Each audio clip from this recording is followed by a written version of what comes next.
How to fix Suncorp Bank card declined. Hey everyone, welcome back to another tutorial video. In today's video, I'll show you how you can fix your Suncorp Bank card if it says declined. So your card declining may have various different reasons as to why the problem is occurring. So in this video, we'll talk about the most common reasons and how you can fix them. So the first one is you have insufficient funds on your bank account. So let's say you have $100 on your account and you're trying to make a purchase of $150. In that case, your card will simply decline as you do not have the sufficient funds to cover the transaction.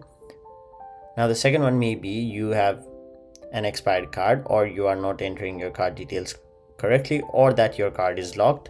So in that case, what you'll have to do is basically unlock the card first and then make sure your card is not expired. Doing that will ensure that your card will not decline. The third thing you can do is basically check your card limit. Now let's say you have a daily spending limit of $1,000 and you've already spent $1,000 on your card.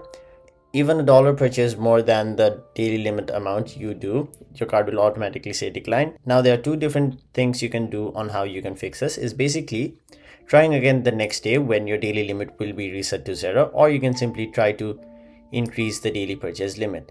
And now once you've done all of these, if your card still says decline, you'll have to basically contact the Suncorp Bank and they will help you with the problem further. So that was it for this video. Thank you so much for watching.